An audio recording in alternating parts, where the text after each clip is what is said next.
Manual para principiantes en la observación de las aves Gerardo del Olmo Linares. Este manual ofrece a los interesados en el tema de la observación de las aves, una serie de consejos, claves y ejercicios, para iniciarse en ella de manera sencilla. Además, contiene información muy útil para la adquisición de equipo especializado y recomendaciones para salir a pajarear con toda seguridad.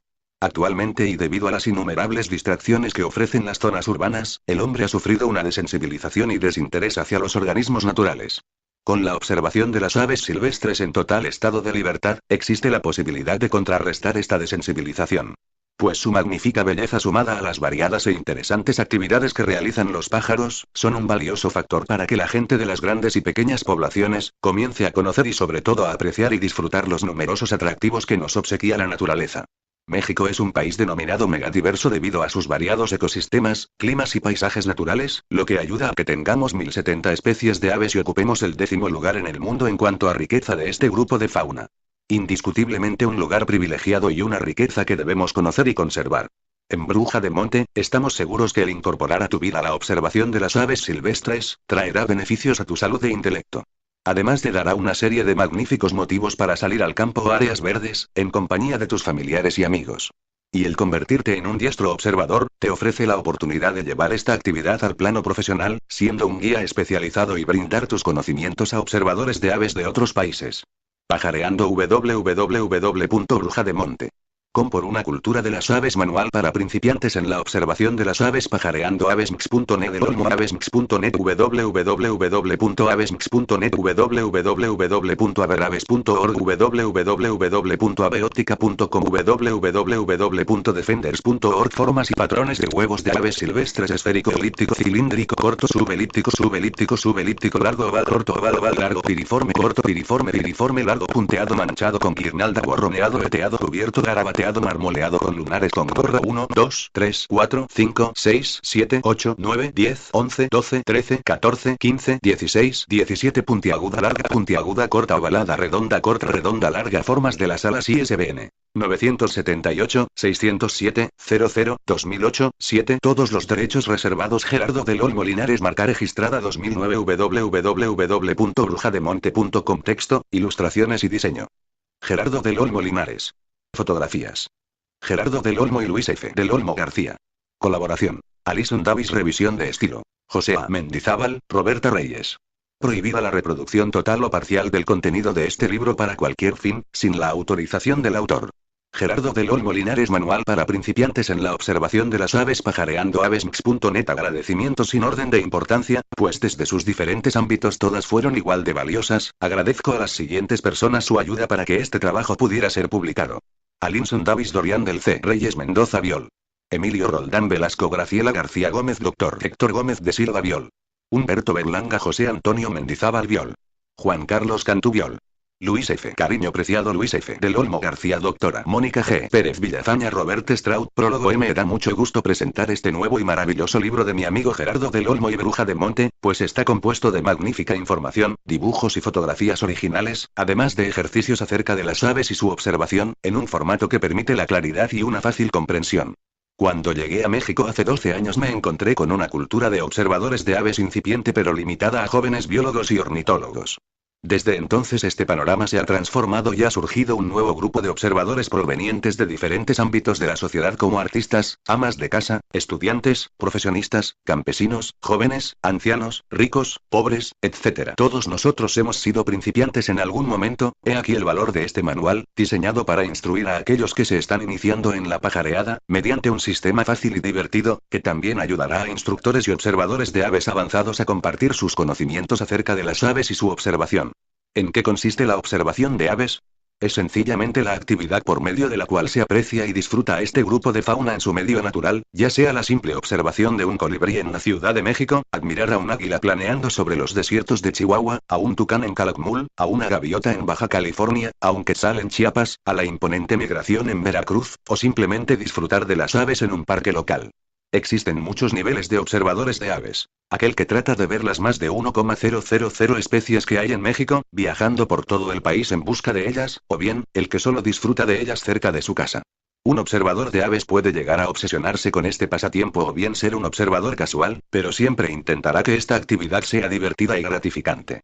Como lo menciona Gerardo tan apropiadamente, la observación debe realizarse en el entorno natural de las aves, y la captura y el tráfico son situaciones que no debemos permitir y menos promover.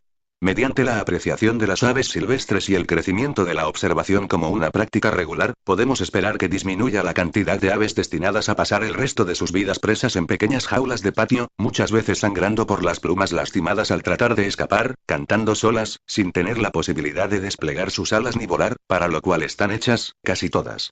Como dice un amigo, que hicieron las aves para merecer estar encarceladas? Pues su único crimen es su hermoso canto y bella apariencia.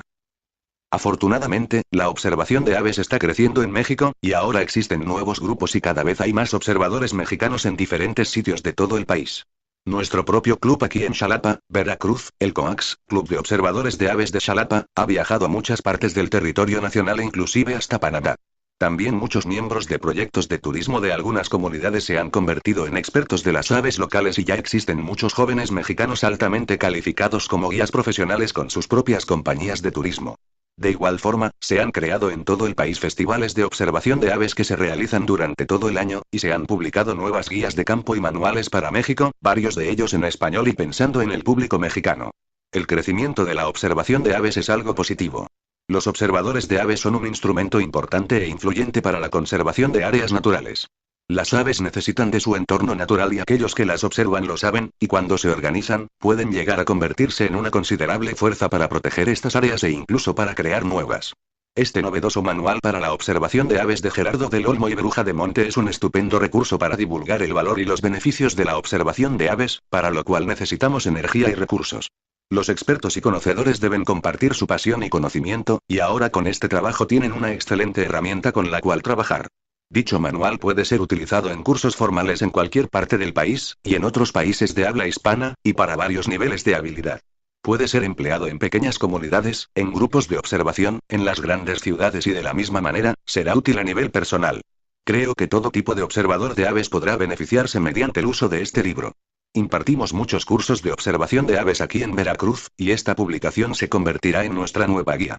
Robert Stroud, Xalapa, Veracruz, 08 septiembre 2009. Índice: ¿qué son las aves y cómo se clasifican? ¿Por qué observar aves? ¿Por qué observar aves en México? El binocular: normas y ética durante la observación de las aves, en donde ver aves y la migración. ¿Qué conocer de las aves para identificarlas? ¿Qué ver en las aves para identificarlas? El vuelo, las siluetas de las aves acuáticas, la conducta, el plumaje, en donde se posan. La guía de campo: cantos, llamados y sonidos de las aves. Cómo mostrar la ubicación de un ave, horario, ropa, accesorios y precauciones para salir a ver aves. ¿Qué hacer si te encuentras un polluelo o volantón? Lista de registros, el dibujo, captura y tráfico de aves. Los gatos. Conclusión más ejercicios. Notas. Primeros registros, órdenes de aves mexicanas, glosario y miscelánea, bibliografía 9, 12, 15, 19, 25, 28, 34, 38, 50, 54, 56, 57, 58, 60, 64, 68, 70, 72, 73, 75, 79, 81, 83, 84, 98, 100, 103, 8. Otro interesante portal desarrollado por Conavio en colaboración con el Laboratorio de Ornitología de la Universidad de Cornell es Saber Aves, EBIR, en inglés. Este portal es un sistema de monitoreo de aves basado en la participación ciudadana, que permite manejar listados personales de especies con datos de observaciones georreferenciadas de cualquier especie de ave. El sistema se encuentra en expansión por todo el continente y en poco tiempo ha logrado acumular una de las bases de datos de biodiversidad más grandes y de más rápido crecimiento en el mundo. A la fecha se han acumulado cerca de 25 millones de observaciones de aves proporcionadas por más de 30,000 usuarios en Norteamérica. México ha contribuido con cerca de 100,000 de estos registros y cuenta con cerca de 500 usuarios. Únete a este esfuerzo y ayúdanos a conocer mejor a nuestras aves. www.averaves.org. La red de conocimiento sobre las aves de México. Avesmx.net, es un nuevo portal de Internet, dirigido a todo tipo de usuarios, que contiene información sintética sobre las más de 1,000 especies de aves de México, incluyendo datos sobre su estado de conservación, amenazas, endemismo, etc. Los usuarios pueden acceder a listas de especies para sitios particulares, por ejemplo, áreas protegidas o estados, que pueden ser descargadas e impresas.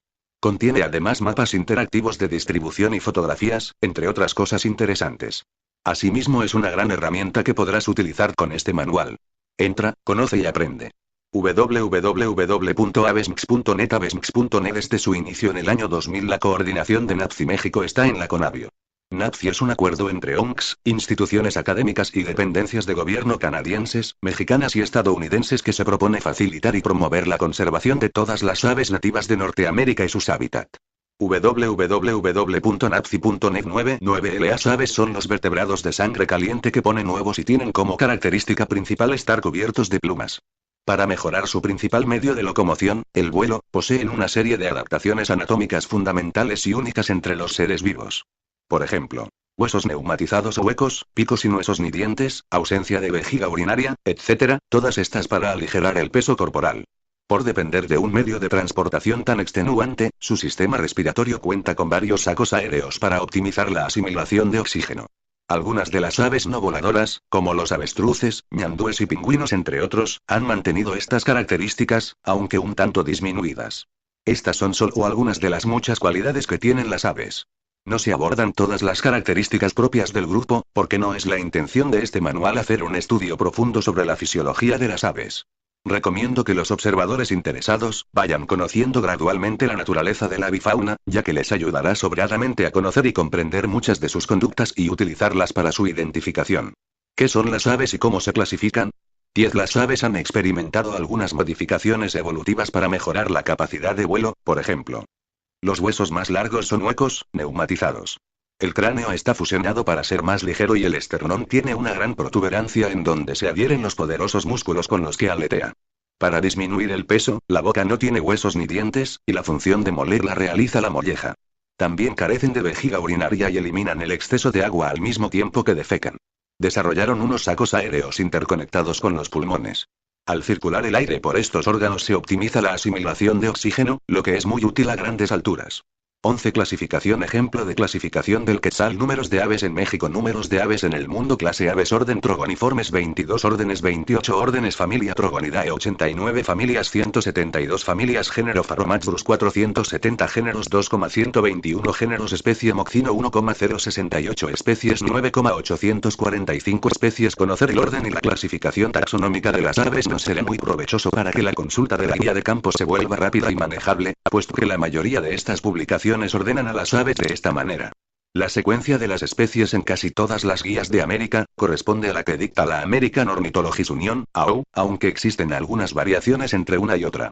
Esto se debe a que la secuencia de las especies cambia conforme el conocimiento del grupo avanza. Por ejemplo, durante muchos años los somormujos y los zambullidores fueron los primeros en la lista para Norteamérica, ahora son los patos y gansos quienes ocupan este sitio. El uso frecuente de estas guías nos permitirá ir aprendiendo en qué orden están acomodadas las especies. Clasificación. Clasificación de las aves a nivel nacional y mundial. 12. Nombre común. Orden. Familia. Género. Especie. Ejercicios. Busca en una guía de aves la clasificación de 3 especies de diferentes familias. Con la ayuda de una guía clasifica a este zanate. Orden. Familia. Género. Especie. Actualmente y debido a las innumerables distracciones que ofrecen las zonas urbanas, sitios en donde está la mayor concentración de personas viviendo, el hombre ha sufrido una desensibilización y una falta de aprecio hacia los organismos silvestres. Resultando de ello, una total ¿por qué observar aves? 13. Falta de respeto y de curiosidad por todas las áreas que no le brinden al visitante humano algún bien o satisfactor de carácter tecnológico y moderno.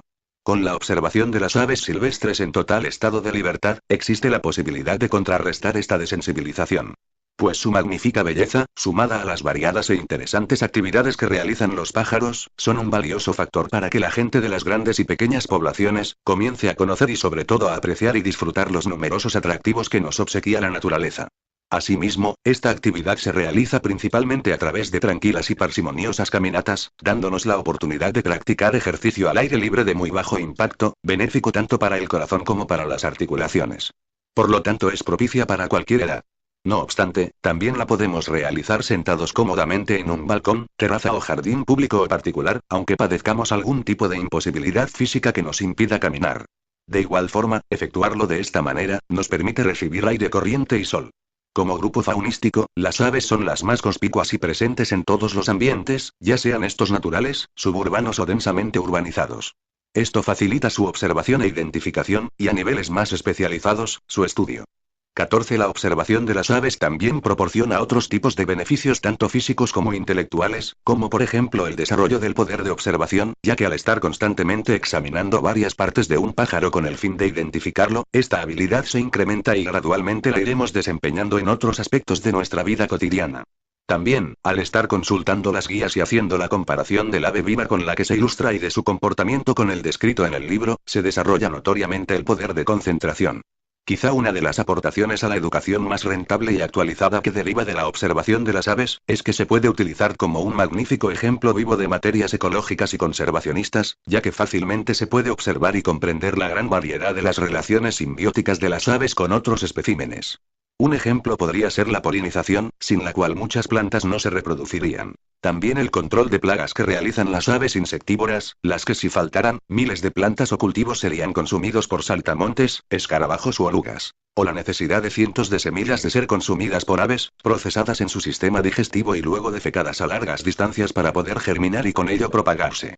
Fácilmente se puede observar a las aves llevando a cabo esta simbiosis y así el hombre entiende de forma más clara la vinculación 15 existente entre toda la vida del planeta, y por ello la importancia de coadyuvar con los biólogos, ecólogos y demás científicos, a la conservación del mismo.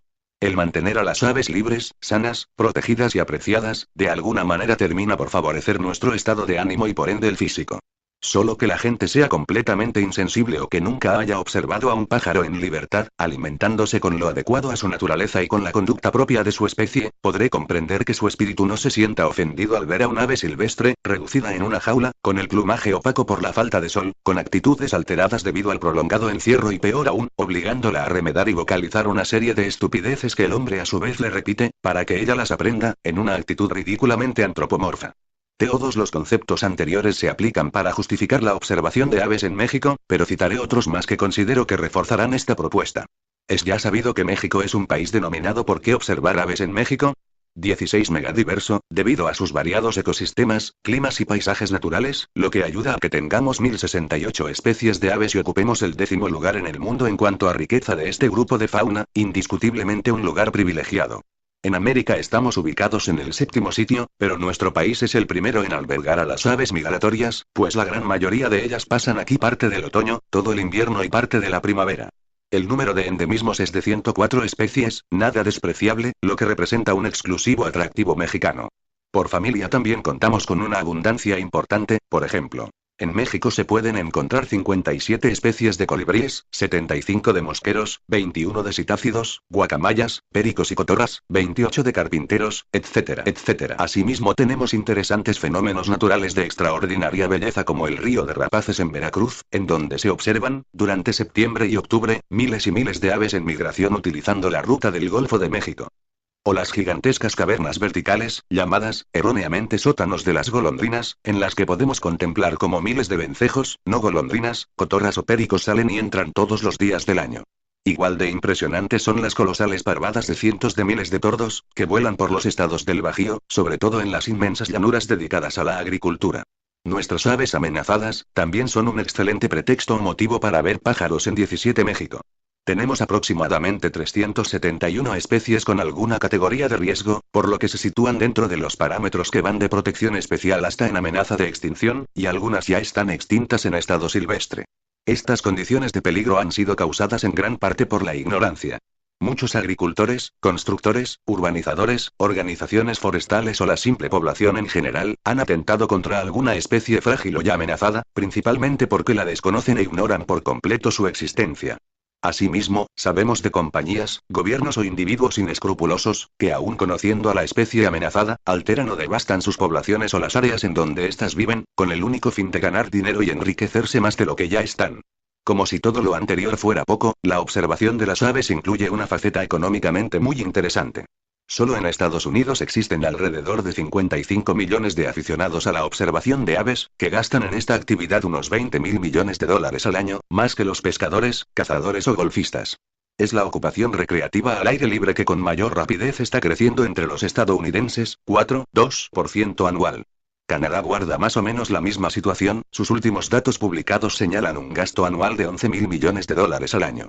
Lo curioso es que entre ambos países únicamente tienen 690 especies de aves, de las 18 cuales el 40% aproximadamente, migran durante 8 meses a México y Sudamérica.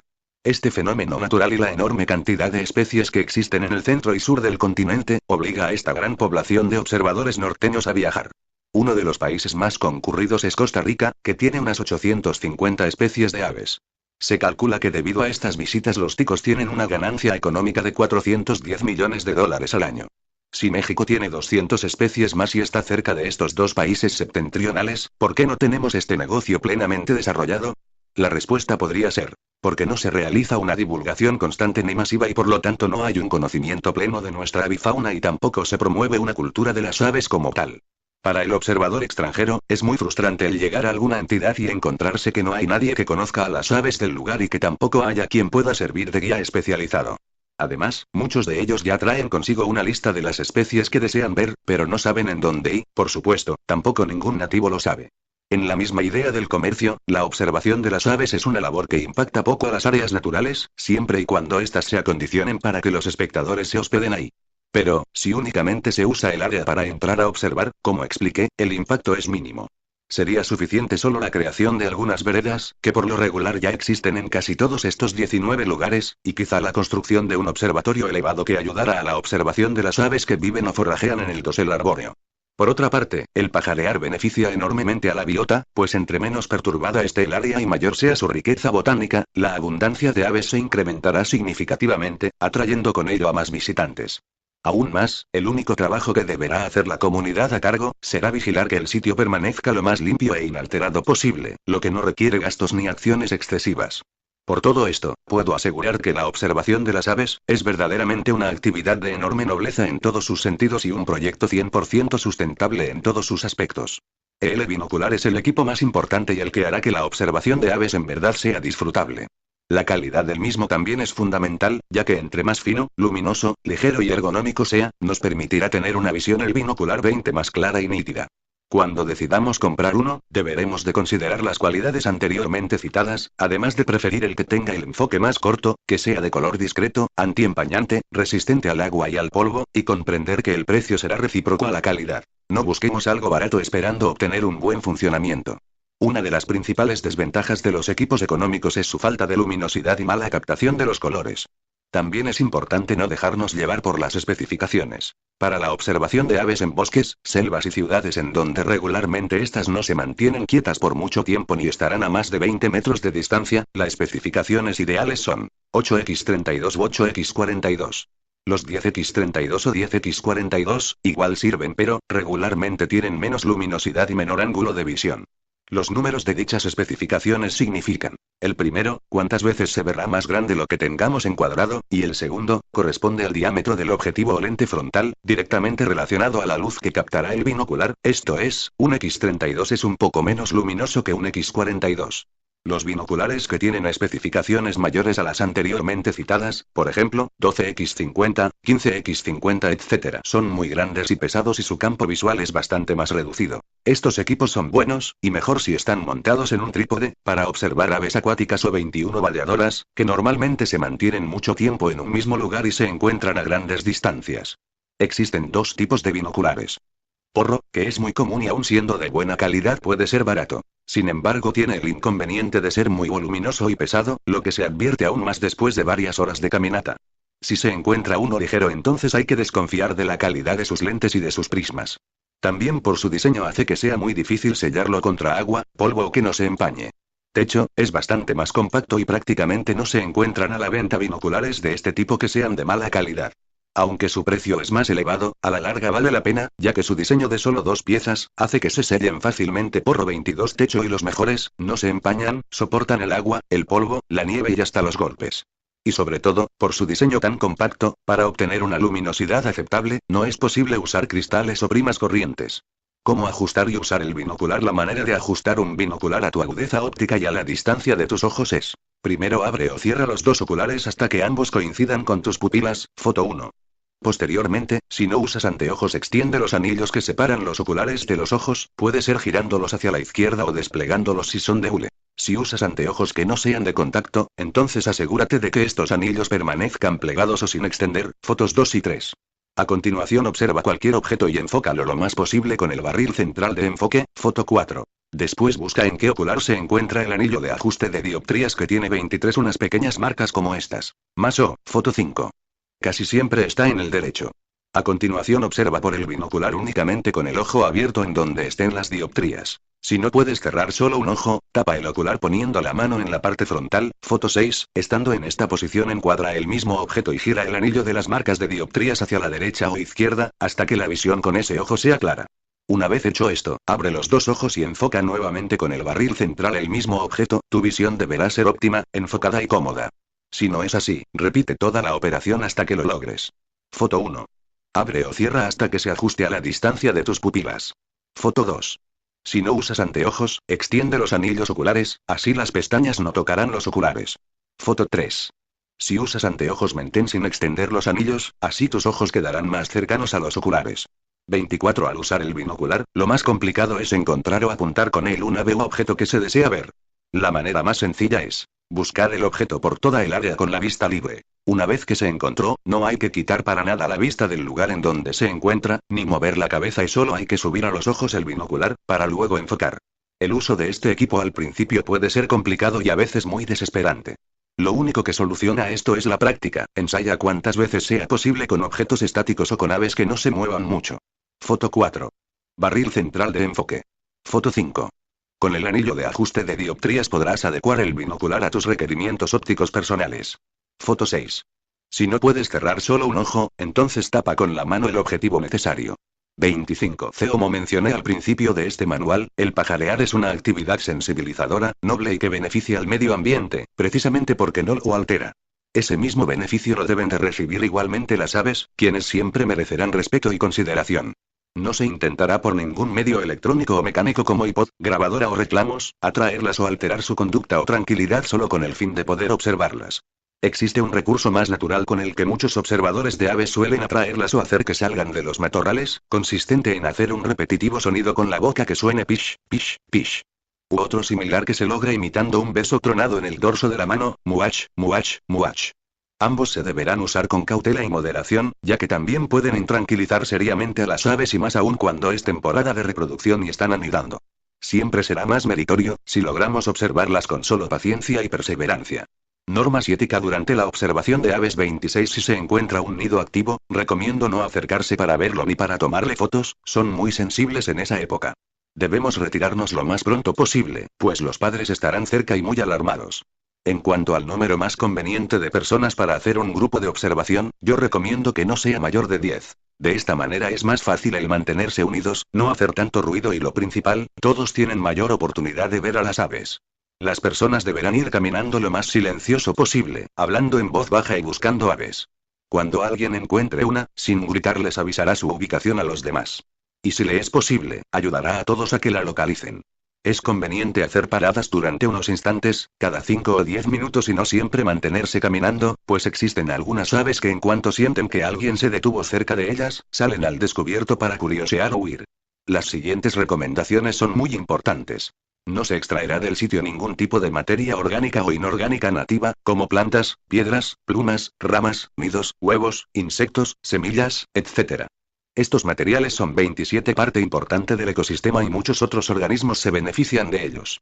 No se dejará en el sitio ningún tipo de material, principalmente basura. No se modificará el sitio moviendo las piedras, cuando levantamos una alteramos un microambiente en el que se pueden encontrar huevecillos de insectos, madrigueras de arañas, lombrices y hongos que necesitan la humedad y oscuridad que solo encuentran ahí abajo. No debemos grabar los árboles, magueyes, cactus, etc.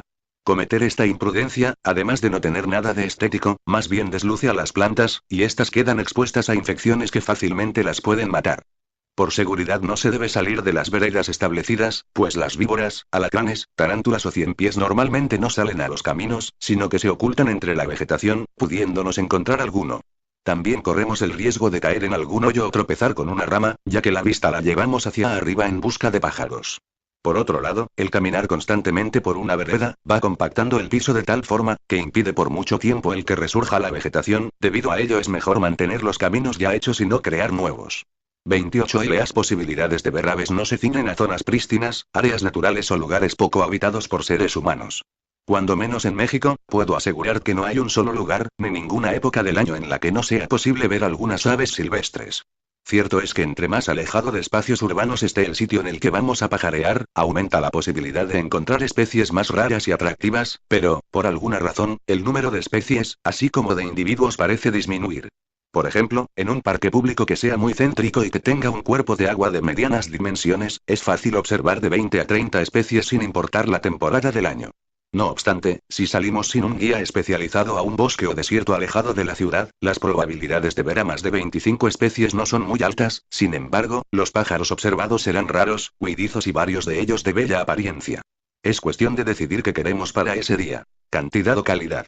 Aunque parezca incongruente con el tema, debo de mencionar que los vertederos de basura son buenos lugares para la observación, pues la proliferación de moscas, gusanos y los restos de alimentos atraen a muchas aves. No obstante, nos debe de quedar muy claro que podemos aprovechar los basureros ya existentes, y por ningún motivo crear uno nuevo para este ni para otro fin. En donde ver aves y la migración. 29 Las praderas, humedales, bosques de pino, encino, bosques de niebla, desiertos o semidesiertos, mar y playas, ríos, lagunas y zonas urbanas o suburbanas son hábitats donde podemos pajarear con toda la confianza de disfrutar de una agradable experiencia. En los bosques podrás encontrar especies atractivas y curiosas, como Stachyanocyta stelleri o Chara copetona. Recuerda que aquí la luminosidad es baja y puede hacer mucho frío.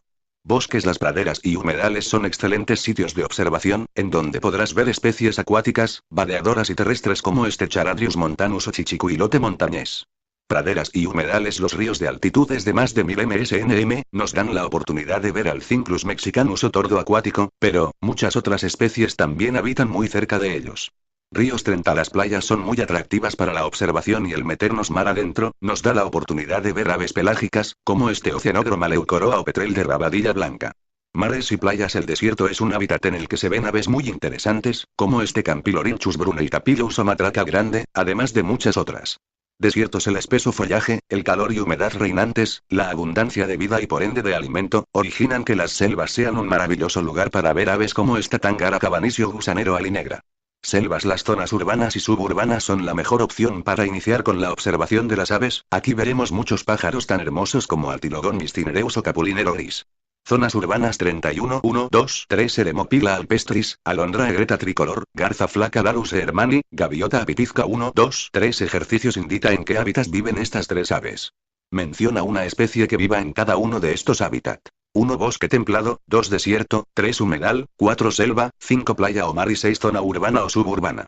1, 2, 3, 4, 5, 6, 32 Podríamos creer que la migración es algo muy especializado y la cual solo debe de ser considerada o estudiada por biólogos, ornitólogos o personas con intereses más serios hacia los pájaros, pero esto no es del todo cierto. La migración es un fenómeno que tiene una fuerte influencia en la observación de las aves, sobre todo porque según la época, las poblaciones y el número de especies se incrementa o disminuye sustancialmente. Como expliqué en el capítulo de por qué ver aves en México, casi la mitad de las aves que viven en el norte del continente, bajan a nuestro país en el invierno, permaneciendo la mayoría de ellas más de medio año aquí. Por lo tanto, es importante tener presente este dato y así decidir con más facilidad el ir a observar aves a un sitio y en una temporada determinada del año. La migración de aves hacia México en época de primavera y verano es muy escasa en comparación con la invernal. Son muy pocas las especies que vienen de otras partes del continente a reproducirse o a pasar esta temporada en nuestro país. La migración de invierno, que realmente inicia en el verano con la llegada de las primeras aves a principios de agosto, es la más espectacular e importante. Además, esta migración también nos permite ver a especies que no se quedan en México, y que solo están de paso rumbo a Centro o Sudamérica. A estas aves se les llama transeúntes. Creo que esta condición de aves pasajeras les da un atractivo extra a su observación, ya que la migración 33 deberemos estar más atentos a su llegada para tener la oportunidad de verlas durante su corta estancia. En orden de importancia, las siguientes familias son las que mayor número de especies migratorias agrupan: Parulidae, verdines, Escolopacidae, chichicuilotes, agachonas, playeros y zarapitos, Anatidae, gansos y patos, y Tiranidae, mosqueros. Los playeros, garzas y verdines son las aves que más temprano he visto que llegan, los primeros a finales de agosto y los segundos a principios de septiembre. Relacionando a la familia con su número de especies migratorias y sus hábitats, sabremos a cuál área dirigirnos para una mayor posibilidad de ver aves. ¿Cómo puedes aplicar el estatus migratorio de una especie para identificarla? Si has pajareado por varios meses en un mismo sitio, es probable que ya tengas memorizados a la mayoría de los pájaros que ahí son comunes. Si repentinamente observas uno no común, y su aspecto corresponde a una de las familias arriba citadas y la época del año coincide con la migración, podrás buscar rápidamente en la guía, primero a la familia y después a la especie. Verdín, pato, chichicuilote, mosquero 34. Las aves presentan una serie de patrones y características propias de su familia, género o especie, que son muy importantes de observar para lograr una fiel identificación. Muchas veces el solo estudio visual no es suficiente para que logremos retener en la mente estos patrones o características y entonces debemos de recurrir a la descripción del ave que viene en la guía de campo que estemos utilizando. Esta descripción será a través de términos precisos con los que se nombran las diferentes partes de su anatomía, por lo que es fundamental el que nos los aprendamos. Así, cuando se refiera a un color determinado de las plumas primarias o de los lores, inmediatamente sabremos a qué zona se relaciona. Que conocer de las aves para identificarlas: anillo ocular Eyearx, franja media de la corona median crown stripe, franja lateral de la corona lateral crown stripe, ceja superciliar supercilium, línea del ojo Eyeline, parche del oído auriculars, bigoteras mustache stripe, garganta troa barbachin, mandíbula inferior lower mandible, mandíbula superior upper mandible, lores corona crown, frente forehead, partes de la cabeza 35 primarias remiges secundarias cobertoras secondary coverts nuca nape, cobertoras inferiores del ala underwing coverts, plumas axilares espalda back, cobertoras superiores de la cola upper tail coverts, plumas de la cola o rectrices tail feathers o rectrices, cobertoras inferiores de la cola under tail coverts, tibia tarsus pata foot vientre belly tarso metatarsus flancos y de pecho breast, cobertoras marginales marginal coverts, cobertoras secundarias median secondary coverts, plumas del alular cuills, cobertoras primarias primary coverts, rabadilla rumpalux ayux, dedos toes. Ejercicios: nombra las partes señaladas. Partes del cuerpo 36 usando los términos correctos. Describe a este Momotus mexicanus o pájaro reloj. 37 Describe a estas dos aves similares, haciendo énfasis en sus diferencias. Pitangus sulpuratus luis grande Tyrannus vociferans madrugador chilero. 38 Todas las recomendaciones siguientes solo son algunas claves básicas que nos ayudarán para observar e identificar a las aves. No son definitivas ni las únicas. Pueden existir algunas otras que no se mencionan en este manual o que el observador vaya desarrollando conforme a su progreso. Los picos y su color. Una buena manera de empezar a ubicar en la guía de campo a las aves que estemos observando, es por la forma de su pico. Asimismo, esta forma nos ayudará para saber a qué familia pertenecen y a deducir sus hábitos alimenticios. Por ejemplo, un pico ganchudo y poco largo nos remitirá a las águilas, aguilillas o halcones y sabremos que su alimento se basa en la carne. Un pico largo y puntiagudo nos dirigirá a las garzas y sabremos que su alimento es principalmente a base de peces o anfibios. Por otra parte, un pico pequeño y delgado nos ubicará en los verdines, quienes se alimentan de insectos pequeñitos y gusanitos. Distinguir el color de los picos también será una ventaja para su identificación. Por ejemplo, muchos mosqueros tienen la mandíbula inferior de colores anaranjados, unos más vivos que otros, o las pirangas flava o rubra que su plumaje es muy similar, solo que el pico de la primera es negro y el de la segunda es café muy claro, o los colibríes que ver en las aves para identificar las 39 pato garza ibis flamenco rapaza boceta paloma perico pijú colibrí tucán copetoncito saltapal urraca verdín gorrión pico gordo calandria. Observa o busca en una guía 3 aves que por el tipo de alimento que cada una consume tengan picos diferentes y especifica los alimentos. Ejercicios: observa 3 aves de diferentes familias y describe el pico de cada una. Varios tienen el pico negro y muchos otros lo tienen rojo anaranjado en la base. Ejemplo de algunos picos de aves mexicanas. 40 Observa o busca 3 aves que tengan el pico de 2 o más colores y descríbelos. La forma del cuerpo, el tamaño de las alas, de la cola y de los tarsos. Cuando las aves se encuentran lejanas o a contraluz, su observación se complica, sobre todo porque no se distinguen los detalles. Entonces podemos iniciar su búsqueda en la guía viendo la forma de su cuerpo y el tamaño de algunas de sus partes como las alas, la cola, y los tarsos. Los colores de estos apéndices igualmente son útiles para una mejor identificación, sobre todo en las aves vadeadoras como las garzas, las abocetas, agachonas, etc. Rechoncho esbelto largo. La forma del cuerpo 1, 2, 3. La silueta completa de un cuerpo, es una buena herramienta que nos permitirá hacer prácticas para ir reconociendo sobre todo a las familias, ya que la mayoría de las especies que integran una familia guardan muchas similitudes entre sí en cuanto a su anatomía y a las posiciones que adoptan. 41 El tamaño de las alas cortas medianas largas 6, 5, 4 El tamaño de los tarsos y su color largos medianos cortos 9, 8, 7 El tamaño de las alas es una clave muy útil para conocer algunas características del ave. Si son cortas es seguro que se trata de un pájaro que pasa buena parte del tiempo en tierra o entre follajes túpidos. Las medianas normalmente corresponden a especies que igual andan entre follajes que en zonas abiertas, y realizan vuelos no muy continuos ni muy veloces.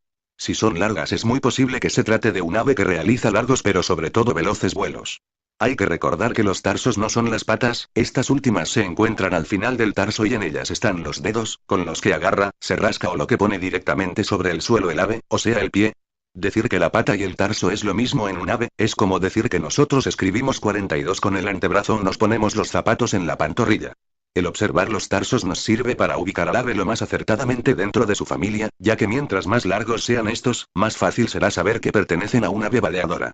Así como su color es un buen indicador de la edad de algunas aves, normalmente entre más pálidos sean el ave será más joven. Por ejemplo, el Parabuteo unicintus o aguililla cola cinchada cuando recién nace, tiene los tarsos de un color amarillo limón pálido. Al cabo de unos años estos se habrán pigmentado con un amarillo anaranjado muy intenso. La cola y su tamaño corta mediana larga 11-12. Por otra parte, observar el tamaño de las colas nos ayudará para saber que, si es larga, el ave realiza vuelos quebrados, si es mediana sus vuelos son más bien rectos y si es corta puede tratarse de una ave vadeadora que por pasar la mayor parte de su vida en aguas someras, la cola no le crece para evitar que se moje, de lo contrario le sería muy dificultoso el levantar el vuelo.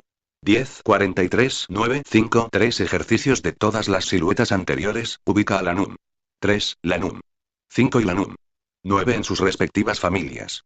El movimiento de la cola ayuda a la identificación de algunas especies, la Actitis macularius o alzacolita, FIG. 1, como su nombre lo dice, sube y baja la cola, ninguna otra agachona como ella, lo hace. O el halcón cernícalo o Falco sparverius, FIG 2, la mueve hacia adelante y hacia atrás, balanceándola, a diferencia de otras aves que la mantienen quieta y que gustan de posarse en los mismos sitios, por ejemplo la Suilota socenaida macroura o los verduguillos Olanius ludovicianus. Observa a dos aves diferentes a contraluz, e ignora todos sus detalles y colores, únicamente presta atención a su silueta, y en una guía trata de FIG. 2 FIG. 1, 44 observa la fotografía e intenta identificar a las dos especies de aves que en ella se encuentran. Identificarla, señalando cuáles fueron las claves que más te ayudaron. 45 1 6 3 2 4 5 1 aguda 2 redondeada 3 cuadrada 4 mellada 5 horquillada 6 graduada. El nombre de las colas según su forma. Es importante conocer el nombre que se le da a las formas de las colas, debido a que al igual que la denominación de la anatomía externa, este se usa para hacer una descripción precisa del ave. De la misma manera que otros segmentos de las aves, la forma de los timones corresponde a una determinada función. Por ejemplo, la cola de los carpinteros es de tamaño medio, aguda y dura en la punta, debido a que les sirve principalmente para apuntalarse al tronco mientras picotea la corteza, o la horquillada, que les permite a las golondrinas realizar los veloces quiebres que caracterizan su vuelo. 46 Si tiene algún patrón o rasgo particular. Los patrones o rasgos particulares son verdaderamente valiosos para saber la especie, el sexo o la edad de muchas aves. Por ejemplo, la presencia de una corona roja nos facilitará saber que es un macho de algunos carpinteros como el cheque o Melanerpes aurifrons. O la ausencia de un anillo ocular servirá para reconocer entre los mosqueros residentes de México al mosquerito gargantiblanco o Empidonax albigularis. La espalda densamente manchada de la calandria de fuego o Icterus pustulatus la distingue de la calandria anaranjada o Icterus auratus. De la misma manera el ejercicio describe la cola de dos especies de una misma familia y otras dos de especies de familias diferentes. 47 Corona anillo ocular franja lateral pico bicolor manchas en el pecho color del iris barras en las alas rabadilla de otro color cobertoras inferiores de la cola de diferente color barras horizontales en la cola barras verticales en la cola manchas en la espalda bigotera patrones y rasgos particulares pecho y espalda manchados, el iris claro y el pico pálido nos indican que se trata de un juvenil del ojilumbre mexicano o Junco phaeonotus. 48 Ejercicios. Menciona los rasgos particulares que encuentres en estas cuatro especies. Si observas o consideras que hay otras que no se mencionan en el esquema de la página 47, descríbelos. Myotilta varia, Mexclilla dendroquigna autumnalis, Pato pijige 49 Butorides virescens, Garcita verde Tilogon mistinereus, Capulinero gris 50L. Conocimiento de los vuelos característicos de las familias lo podemos aplicar principalmente en situaciones de lejanía, sin embargo, hay algunos tan especiales, como el de los colibríes o golondrinas, que aún estando a muy corta distancia y viéndolas de manera muy breve, los reconoceremos al instante. El vuelo también nos servirá para diferenciar a un zopilote de un buteo o aguililla, ya que el primero se eleva casi sin aletear aprovechando las corrientes termales ascendentes, mientras que las aguilillas planean y aletean alternativamente mientras se elevan. O como los vuelos rectos y batidos de los patos y palomas. O el de algunos carpinteros o gorriones que son ondulados largos y ondulados cortos respectivamente. Otro vuelo muy especializado es el de muchos mosqueros, que para desplazarse lo hacen de manera recta, pero cuando forrajean atrapando insectos, lo hacen con vuelos circulares, casi siempre regresando muy cerca del lugar del que partieron. Recto ondulado corto. Muchas aves acuáticas o palomas vuelan de esta manera. Este vuelo es propio de los pájaros pequeños, gorriones, verdines, pinzones, etc. El vuelo 51 ondulado largo errático circular planeo aleatorio. Los carpinteros son unas de las aves que más efectúan este tipo de vuelo. Los vencejos, golondrinas y tapacaminos son los mejores ejemplos de esta forma de vuelo. Los mosqueros cuando forrajean, están especializados en esta forma de vuelo para atrapar insectos. Zopilotes, aguilillas y águilas son las aves que más comúnmente verás planeando. con un promedio de 65 aletados por segundo y el doble en época de reproducción. El vuelo de los colibríes es el más especializado que existe, vuela en todas direcciones, incluso hacia atrás. 52 siluetas de vuelo de carroñeros y rapaces. Conocer algunas siluetas de vuelo es importante, sobre todo para la identificación de zopilotes y rapaces, ya que esta será la manera más común en que podamos ver a estas dos familias. Cuando encontramos planeando a varias aves juntas, al primer vistazo todas nos parecen semejantes, pero, después de una observación más detallada del ancho y punta de las alas, así como del largo de la cola, encontraremos diferencias nada sutiles que nos ayudarán a distinguir a un halcón de un gavilán o a un catartesaura aura de cabeza roja de un Coragypsatratus o zopilote. Estas dos últimas son las aves que con más frecuencia vemos planeando principalmente sobre carreteras o en pequeñas poblaciones. Los zopilotes tienen alas cortas con dos patrones claros en los extremos y la cola corta y casi cuadrada, mientras que los auras tienen la cola y las alas bastante más largas, además en estas últimas tienen una franja inferior de color blanco grisáceo. Las alas de los halcones son puntiagudas y la cola mediana. Las alas de los gavilanes, género Accipiter, son cortas y anchas y su cola larga. Las alas de las águilas reales son muy largas, anchas y con puntas redondeadas y su cola igualmente larga y ancha. Incluyó al águila pescadora porque con sus alas largas, delgadas y pronunciadamente arqueadas, es una silueta única entre las demás rapaces y aves planeadoras. 53 aura zopilote águila pescadora gavilán halcón águila real siluetas de vuelo 54 LAs aves acuáticas, cisnes, gansos, patos, cormoranes, zambullidores, gallaretas, pollas de agua, etc., tienen la ventaja de no moverse mucho, pero también la desventaja de que la mayoría de las veces se encuentran muy lejanas para ver con detalle sus características, por lo que es importante conocer sus siluetas que las ubicarán en su respectiva familia y nos permitirá identificarlas más fácilmente. Observar el pico, la cabeza, el cuerpo y la línea de flotación es lo primero. Después, hay que observar algunas conductas, como si se alimenta en la superficie o bucea para hacerlo o si para volar despega directamente del agua o corre chapoteando sobre ella.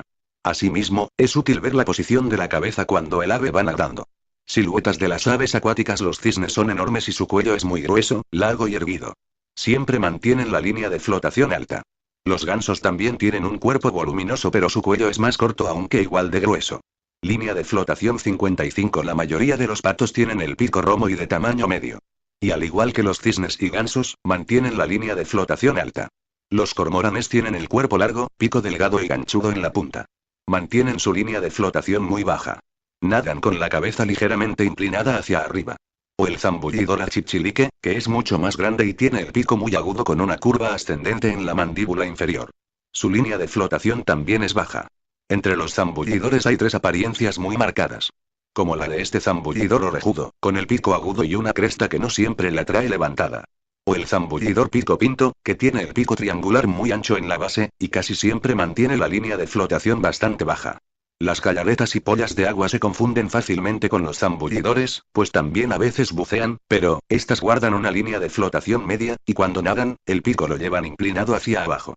56. La conducta es magnífica para reconocerlas. Es muy útil saber en dónde cantan, cuándo y cómo construyen sus nidos, en dónde pernoctan, etc. Sin embargo, la conducta más útil para identificarlas debido a que diario la practican es la de forrajeo. Muchas especies comen de manera similar a otras, pero muchas también lo hacen de manera única y adaptada a hábitos propios de alimentación. Por ejemplo, la primavera Oturdus migratorius es fácil de reconocer por sus intermitentes carreras en los prados, buscando lombrices que extrae de entre la tierra lodosa, Fig 1. O la Sita carolinensis o saltapalo blanco, que normalmente se encuentra adherida a los troncos mientras pica las cortezas sacando insectos, Fig 2. También hay algunos pajaritos pequeños como el Saltriparus minimus o sastrecito o el Poecile esclaterio mascarita mexicana, que aprovechan su diminuto tamaño, para colgarse boca arriba de ramas muy delgadas y así acceder con facilidad a pulgones, pupas o larvas de escarabajos, Fig 3.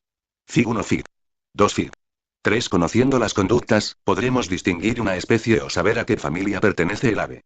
57. El plumaje. Muchas especies presentan un fenómeno llamado dimorfismo sexual, que puede ser la variación de tamaño y barra o la diferencia del plumaje entre ambos sexos.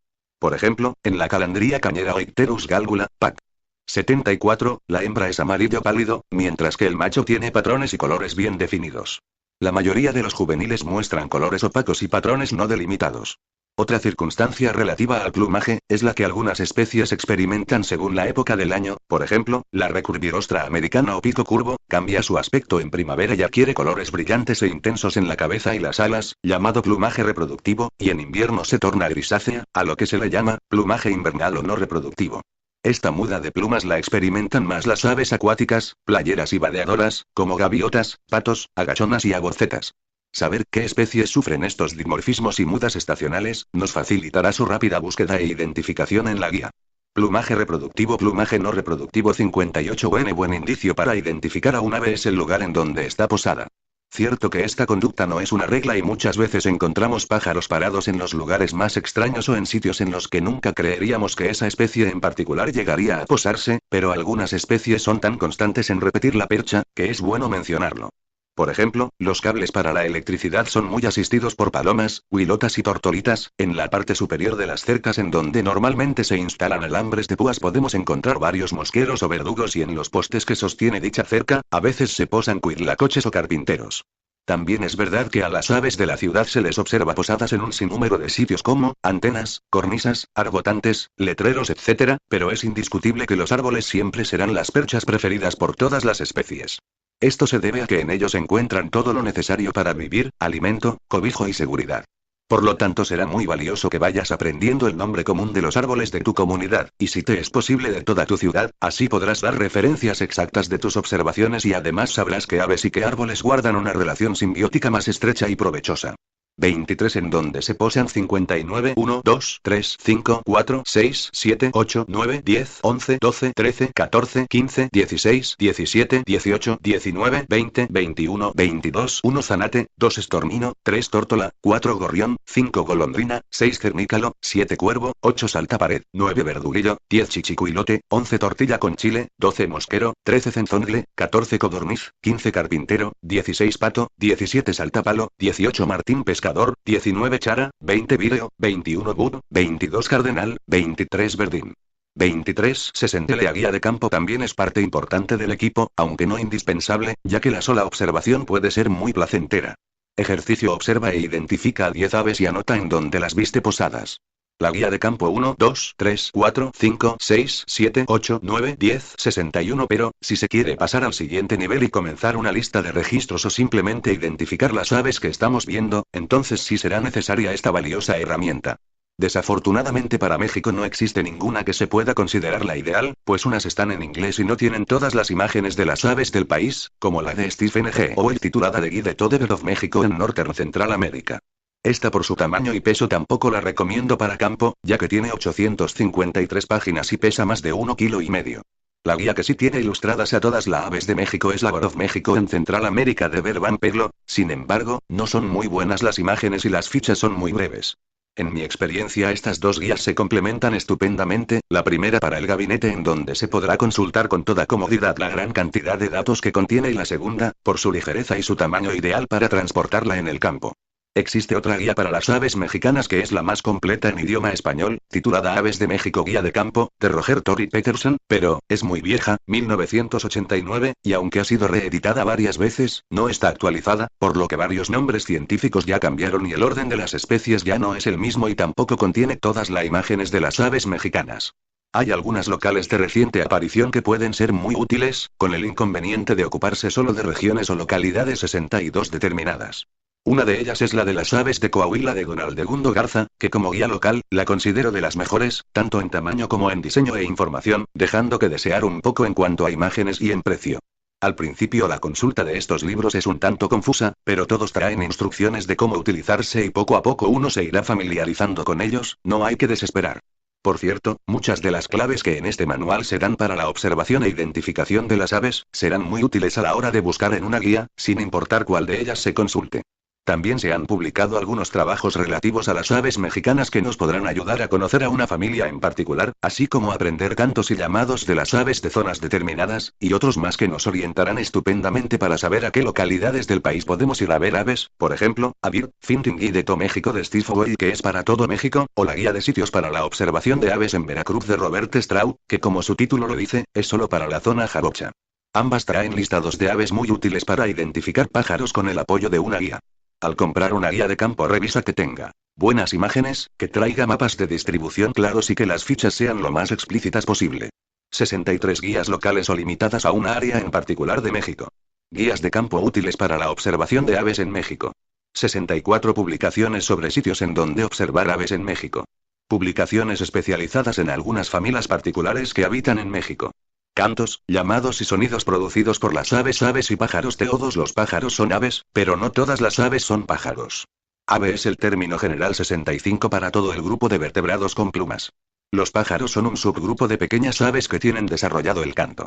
El empezar a reconocer a las aves a través de sus vocalizaciones, es un magnífico testimonio de nuestro avance en la observación e identificación de las mismas. La manera más rápida y fácil de reconocer el canto o llamado de un pájaro, es observarlo cuando lo emite, por lo que, si solamente escuchamos a un ave y no la vemos, vale la pena hacer un esfuerzo por dar con ella y así lograr la identificación y reforzar el aprendizaje de su vocalización. Actualmente se pueden encontrar algunos discos compactos de aves mexicanas que nos pueden aportar mucha información para ir aprendiendo sus cantos o llamados. La mejor manera de aprovechar su contenido es escucharlos pocas horas o de preferencia, momentos antes de estar en el sitio en donde vamos a pajarear, así lo escuchado estará fresco en nuestra memoria.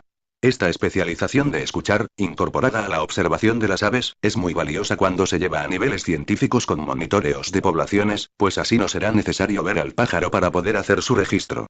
El canto. La mayoría de los cantos de las aves tienen la finalidad de atraer pareja en época de reproducción o advertir a otro individuo de la misma especie que 66. Él es un macho dominante dispuesto a defender a su pareja y a su territorio. También sirven para delimitar sus áreas de crianza y forrajeo y expulsar a algún individuo que se ha introducido en ellas. Asimismo, suelen usarse para hacer evidente el sexo, aunque en varias especies no solo cantan los machos, como el caso de algunas calandrías.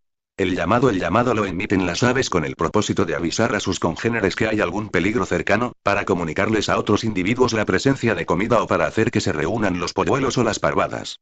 Sonidos. Algunas aves como los carpinteros, los turquitos o algunos pelícanos, entre muchos más, realizan sonidos al frotar, agitar o golpear partes de su cuerpo. Esta conducta es estudiada por ornitólogos especialistas en la comunicación de las aves, y han descubierto que se trata de un lenguaje complejo y bien estructurado, al grado de que un tamborileo o la fricción de las alas, pueden enviar mensajes tan precisos como el canto más bello o como el llamado más compuesto. Por ejemplo, se puede pensar que el picoteo que hacen los mencionados carpinteros, solo tiene la finalidad de extraer larvas o insectos de los árboles o horadarlos para hacer 67 un nido. Entonces, ¿por qué hay ocasiones en que se les ve picoteando superficies metálicas como lo he visto varias veces? La respuesta vino volando unos instantes después, cuando llegó la hembra, quien era llamada a través de este tamborileo sobre una aspa metálica de molino para extracción de agua. Publicaciones sobre cantos y llamados de las aves de Veracruz y Yucatán.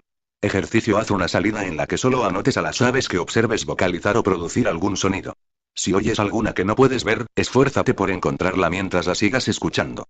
Intenta describir alguna de las vocalizaciones. 68C. Cuando andamos en grupo observando aves y encontramos una dentro del follaje de algún árbol o arbusto algo lejano, la mayoría de las ocasiones esta ave estará mimetizada con el color de las hojas. Será bastante complicado el indicar a nuestros acompañantes su ubicación para que todos la puedan ver. Es común decir, mírala. Ahí está en la ramita medio gruesa que sale de una más gruesa que está a la izquierda con una curvita en medio y que abajo tiene unas hojas amarillas y otras menos amarillas arriba a la derecha, allá en ese árbol verde. Si vemos con más detenimiento todo el lado izquierdo de dicho árbol, nos daremos cuenta de que hay quizá cientos de ramitas con una descripción muy parecida. Aún peor, si nuestros compañeros ni siquiera han ubicado el árbol verde, que puede estar rodeado por decenas de otros árboles verdes, entonces la ramita medio gruesa, tendrá que buscarse entre miles de otras ramitas medio gruesas y, cuando por fin la ubiquen, el pájaro ya se habrá ido. ¿Cómo mostrar la ubicación de un ave? 69. Existe una manera muy fácil de indicar la ubicación de un pájaro para que otras personas lo puedan encontrar rápidamente. Es imaginarse los números de un reloj sobre el árbol o arbusto, y mencionar la hora, como el lugar en donde se haya posado. Para las aves acuáticas o pajareando sobre el agua y en un plano horizontal, la técnica es la misma, solo que aquí se aplica la numeración alrededor de la barca, considerando que las 12 están en la proa y las 6 en la popa. Ejemplo. Plano vertical, los verdines están a las 10. 70. Ejemplo. Plano horizontal, la pardela está a las 4. La actividad de las aves comienza un poco antes de que amanezca. Yo creo que muchos de ustedes han escuchado en la madrugada el canto de las mismas y hasta las han utilizado como un despertador natural, por lo que la observación deberá de iniciar lo más temprano posible, justo al horario, ropa, accesorios y precauciones para salir a ver aves. Horario 71, hora en que empieza a clarear, ya que conforme el sol va subiendo y el calor aumentando, los pájaros se van aletargando y se posan en alguna sombra hasta el atardecer. Unas 2 horas antes de que anochezca también nos ofrecen alguna oportunidad de ver algún pájaro. Ropa siempre será más cómodo llevar ropa holgada, de tonos discretos y neutros ya que las aves ven muy bien los colores y una camisa de color vivo o chillón será rápidamente advertida por ellas, manteniéndolas quietas y ocultas o haciendo que se alejen. Una sola chamarra es lo más conveniente, pues si empieza a hacer calor es preferible cargar nada más una prenda. Debemos de recordar que es muy importante llevar las manos libres para manejar con facilidad el binocular o ojear rápidamente la guía, para esto los chalecos con varias bolsas son de mucha ayuda. También debemos de considerar una gorra o sombrero, sobre todo si la pajareada será en un humedal, laguna o playa. El calzado debe de ser igualmente cómodo y mejor aún si es antiderrapante y no le entra el agua. En época de lluvia es bueno llevar un impermeable liviano, y al igual que la ropa, de color discreto. Accesorios: una mochila pequeña o mediana para llevar ahí un cuaderno, un lápiz y una cámara fotográfica, 72 esta última siempre y cuando el lugar sea seguro y esté resguardado. También es conveniente llevar agua en envase no desechable ni de vidrio, el primero porque ya estamos excesivamente rodeados por envases desechables de PET que no son biodegradables, y el segundo porque puede romperse y causar una herida y si dejamos un pedazo de vidrio, con el sol hace efecto de lupa y puede causar un incendio. Precauciones: las personas sensibles o alérgicas deben de considerar un filtro solar y un repelente de insectos que no sea agresivo al ambiente.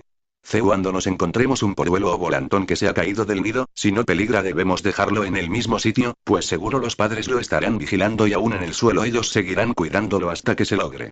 Si está en un sitio peligroso, como el arroyo de carros, banqueta o sobre una vereda o un paso que hacer si te encuentras un polluelo o volantón 73 peatonal, entonces debemos moverlo a un lugar en donde quede seguro e inadvertido, como debajo de un matorral o entre los arbustos. Cuando él se encuentre solo, vocalizará llamando a sus padres quienes seguro lo encontrarán y seguirán cuidándolo. Es un mito el que si lo tocamos, los padres lo rechazarán o dejarán de atenderlo. Una lista de registro de observación de aves deberá incluir en orden de importancia, los siguientes datos. 1. La fecha y el lugar en donde se lleva a cabo la observación. Este dato es esencial para hacer comparaciones anuales del número de especies en áreas determinadas. También para saber en qué fecha llega a una zona en particular un ave migratoria o nada más para saber en dónde y cuándo se vio. 2.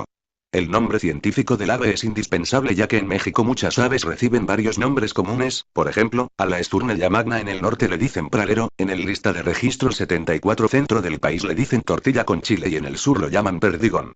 Esta variedad en la nomenclatura causará confusiones a quien consulte nuestra lista y la limitará a un uso personal solamente. 3. Características del ave observada. Se anotará si fue macho, hembra, juvenil o inmaduro.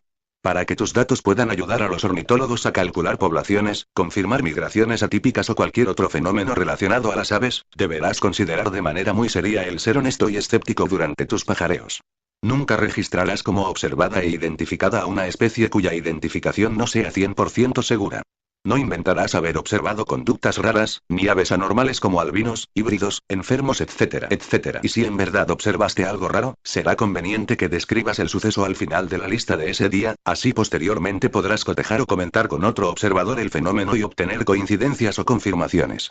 Macho, hembra, juvenil, Icterus gálgula, Calandria cañera 75. La honestidad debe ser parte sustantiva de la cultura de las aves y de nuestra cultura en general, por lo que no inflarás el número de aves observadas sea cual sea el caso. Las competencias de pajareo, los conteos de invierno o la simple rivalidad con otros observadores, nos pueden tentar a modificar nuestros resultados, con tal de no vernos menoscabados o parecer incompetentes en la actividad, pero lo único que lograremos será dar datos falsos e inútiles, y si se llega a descubrir la trampa, solo nos creará una, bien ganada, mala reputación en el gremio. En la observación e identificación de las aves, y en general en el trabajo de observación científica, el dibujo es una disciplina muy utilizada y de gran ayuda para aprender. Cuando uno dibuja algún objeto u organismo con el fin de estudiarlo, observa detalles que de otra manera pasarían completamente inadvertidos. Así, al detectar el dibujo 76 dichos detalles y anotarlos a través del dibujo, su aprendizaje y memorización serán mucho más sencillos. No es necesario que seas un extraordinario dibujante o casi un artista, ya que solo se necesitan unos cuantos trazos para lograr una aceptable composición del cuerpo de un ave. En él, podemos hacer una serie de anotaciones dibujadas de las características más importantes y de los elementos que quizá no veríamos de otra manera. El dibujo, al igual que varias actividades, se mejora y muchas veces se domina con la práctica, por lo tanto inténtalo cuantas veces puedas. La lista de registro puede ser un estupendo cuadernillo en el que hagas tus bocetos, independientemente de que estará más completa, será una manera de adornarla y de tener en un mismo lugar todas tus referencias. Con la forma de un huevo puedes empezar tu boceto, y según la anatomía del pájaro que vayas a dibujar, dicho huevo será más redondeado o más boceto con forma de huevo redondeado. 77 alargado. Ya sobre él irás dibujando los demás detalles. Modificándose los trazos de un boceto, este te puede servir para dibujar a dos especies diferentes, principalmente si se trata de dos aves de la misma familia. Los patrones de color que presenten los puedes iluminar con colores boceto con forma de huevo alargado 78 boceto afinado cardinalis tigrillo feuticus melanocephalus sólidos, no importará que no tengan detalles ni matices, de todas maneras te servirán para memorizar la forma y colores del pájaro. 79. Desafortunadamente la captura y comercio de aves silvestres en México sigue siendo una práctica constante, fuera de control y bastante cruel.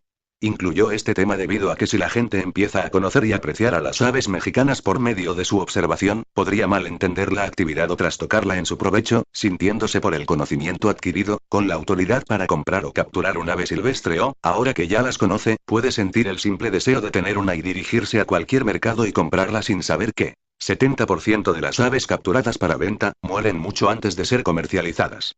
Generalmente esto ocurre durante el traslado o en las jaulas en donde son hacinadas de manera atroz. Captura y tráfico de aves. Amazona finch cotorra guayabera 80. La familia de los citácidos, guacamayas, cotorras y pericos es la más afectada, ver www.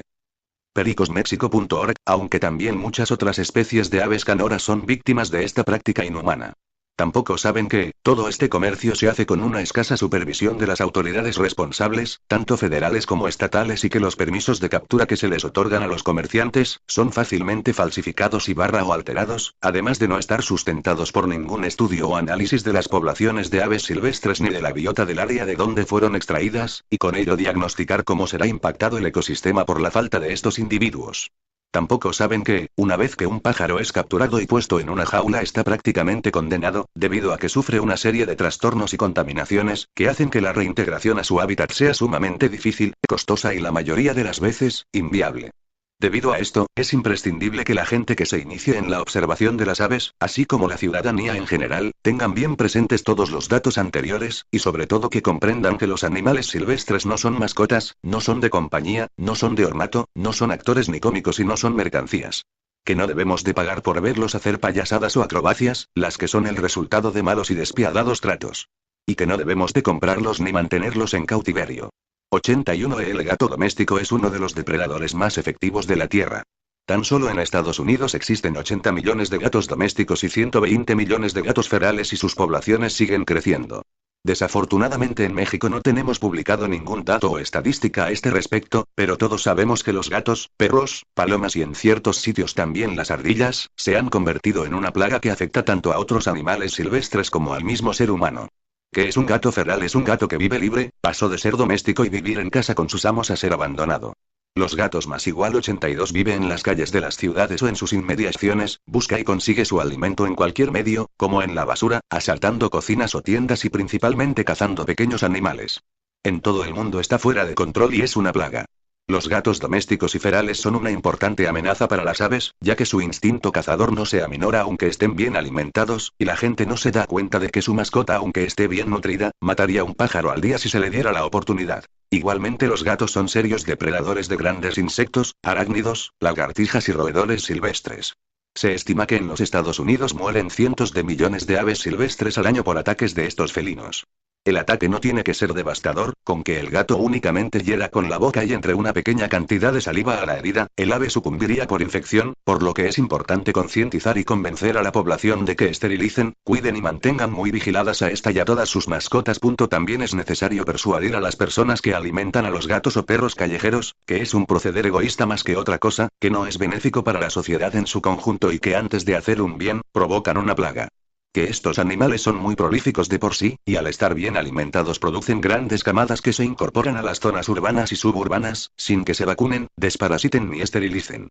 83. La observación de aves o pajarear no tiene por qué ser una actividad demandante, obsesiva, ni debe de efectuarse con una rigurosa periodicidad. La mayoría de los observadores de los países desarrollados, la adoptaron como una actividad recreativa y de relajamiento. Con estos conceptos, será mejor que tú la incorpores a tu vida, disfrutándola, aprovechando todas sus bondades y compartiéndola con tu familia y amigos y al mismo tiempo, combinándola con otras actividades que realices al aire libre, como paseos, días de campo, excursionismo, campismo, etc. Pero, si decidieras convertirte en un asiduo observador de aves, o si tu intención es ser un ornitólogo experto e incluir la pajareada a tu vida como una profesión, no debes de olvidar que la única manera de adquirir el oficio y dominar esta actividad es saliendo a ver aves. Conclusión 84 más ejercicios. Notas. Primeros registros. Identifica, describe e indica las coincidencias y diferencias de estas tres aves acuáticas. 1, 2, 3, 85. ¿Qué tienen en común estos dos pájaros? ¿Qué diferencia hay entre los patos que despegan corriendo sobre el agua con los que lo hacen solo o aleteando? Identifica y clasifica a esta ave, usa como indicios el copete y el color de la cola. 86. ¿A qué familias pertenecen estas aves? 87, 88. Esta ave fue observada un 10 de junio al sur de Ledo, de Morelos. Con esta referencia identifícala, clasifícala y con todo detalle descríbela. Por último, menciona su hábitat y su distribución en México. 89. Con esta silueta en mente, dibuja las siguientes aves también en silueta. Después fíjate en qué posición está cada ave. Vertical, inclinada o horizontal. Pato búho gorrión 90. Identifica a estos pájaros, y menciona en qué coinciden y en qué divergen entre ellos. Algunas de las hembras de las calandrías y de las tángaras son muy similares, localiza ambas en tu guía y menciona tres diferencias que te ayuden a identificarlas en el campo. 91. Identifica a las 4 especies que se ilustran en la PAC. 33. Y menciona en qué estados de México se distribuyen durante el invierno. Verdín, pato, chichicuilote, mosquero 92. Cada una de estas 4 aves y sus respectivas familias, guardan características únicas relativas a México. Identifícalas, menciona el nombre de las familias y cuáles son estas características. 93. Notas 94, 95. Presenta en las oficinas de Bruja de Monte este manual correcta y completamente resuelto, y recibe de forma gratuita un artículo marca Bruja de Monte. 96. Lugar barra fecha especie primeros registros 97. Lugar barra fecha especie 98. Tinamidiomes, tinamues, anseridiomes, cisnes, gansos y patos. Gallidiomes, chachalacas, codornices, pajuil, guajolotes silvestres y pavón. Gavidiomes, zomormujos o calimbos. Podicipedidiomes, zambullidores. Phoenicopteridiomes, flamingos. Procellaridiomes, albatros, paíños, petreles y pardelas. Pelecanidiomes, pelícanos, bobos, rabijuncos, fragatas, ainga y cormoranes. Ciconidiomes, ibis, espátulas, garzas y cigüeñas. Falconidiomes, cóndores, auras, zopilotes, águilas, gavilanes, milanos, aguilillas, caracara y halcones. Gruidiomes, pollas de agua, gallaretas, grullas y zoras. Charadridiomes, alcaravanés, gaviotas, rayadores, charranes, mérgulos, chichicuilotes, aves frías, chorlitos, agachonas, playeros, zarapitos, ostreros y aborcetas. Columbidiomes, palomas, tortolitas y huilotas.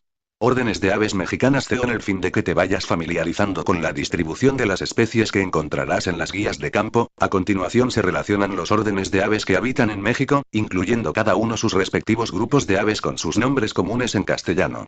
99. Citacidiomes, guacamayas, pélicos, loros y cotorras. Cuculidiomes, cuclillos, pijuis y correcaminos. Estrigidiomes, búhos, tecolotes y lechuzas. Caprimulgidiomes, chotacabras, tapacaminos y bien parados. Apodidiomes, vencejos y colibríes. Trogonidiomes, trogones y quetzal. Coracidiomes, momotos y martines pescadores. Ticidiomes, aguantapiedras, tucanetas, tucanes, carpinteros, bucos, jacamares y chupasabias. Paseridiomes, trepadores, hormigueros, horneros, mosqueros, turquitos, cotingas, alondras, golondrinas, cuervos, urracas, sastrecitos, mascaritas, copetones, saltapalos, carpinteritos, camas, mirlos acuáticos, matraquitas, saltaparedes, cenzongles, cuidlacoches, primaveras, jilgueros, bisbitas, pispirras, reyezuelos, chinitos, capulineros, verdugos, estorninos, alegrines, viveos, mieleros, gusaneros, verdines, chipes, tordos, praleros, zanates, calandrías, caciques, zacuas, tángaras, pinzones, gorriones, picos gordos, zacatoneros y saltones. Por una cultura de las aves 100 glosario albinos, dicho de un ser vivo que presenta ausencia congénita de pigmentación, por lo que su piel, pelo, iris, plumas o flores son de color blanco. Aleatorio, que depende de algún suceso fortuito. Que es impreciso. Aletargando, estado temporal en que algunos animales permanecen en inactividad y reposo absoluto. Antropométricas, relativo a las proporciones y medidas del cuerpo humano. Aspa, brazo en forma de vela de los molinos de viento. Atípicas, que se apartan de los modelos representativos o de los tipos conocidos comúnmente. Biota, conjunto de la fauna y la flora de una región. Canoras, aves de canto grato y melodioso. Coadyuvar, contribuir, asistir o ayudar a la consecución de algo. Conspicuas, muy visibles o sobresalientes. Defecar, expeler los excrementos. Deslucir, quitar la gracia, atractivo o lustre a algo. Dosel, en biología, el conjunto de la parte superior de las copas de los árboles en un bosque o selva. Ecosistemas, comunidad de los seres vivos cuyos procesos vitales se relacionan entre sí y se desarrollan en función de los factores físicos de un mismo ambiente. 101 endemismo, propiedad y exclusividad a determinadas localidades o regiones. Ergonómico, diseñado conforme a datos biológicos y tecnológicos aplicados a la mutua adaptación entre el hombre y la máquina. Especímenes, muestras, modelos o ejemplares con las características de su especie muy bien definidas. Evolutivas, características que se desarrollaron gradualmente de un estado a otro a través de miles de años. Forrajeo, en zoología, acción de alimentarse. Hábitat, lugar de condiciones apropiadas para que viva un organismo, especie o comunidad animal o vegetal. Híbrido, producto del apareo de dos especies diferentes. Humedales, zonas pantanosas permanentes o temporales. Insectívoras, que comen insectos. Hipod, aparato miniatura que reproduce sonidos.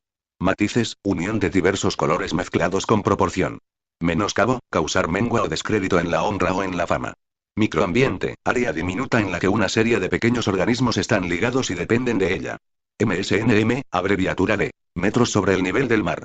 Neumatizados, que contienen aire en su interior. Parsimoniosas, que se hacen con lentitud y sosiego. Pernoctan, que pasan la noche en un lugar. 102 pelágica, ave, animal o vegetal marino que vive en zonas alejadas de la costa. Prístinas, zonas antiguas o primitivas que se encuentran sin perturbación. Reclamos, instrumento para llamar a las aves imitando su voz. Simbiótico, asociación positiva entre individuos animales o vegetales. Tamborileo, golpeteo rápido y repetitivo imitando el ruido del tambor. Taxonómicamente, manera de la biología de ordenar, clasificar y jerarquizar a los seres vivos.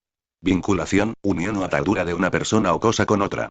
Volantón, polluelo con el cuerpo casi completamente cubierto de plumas y que hace los primeros vuelos de su vida. Todos los nombres comunes de las aves están escritos en minúsculas y con letra redonda.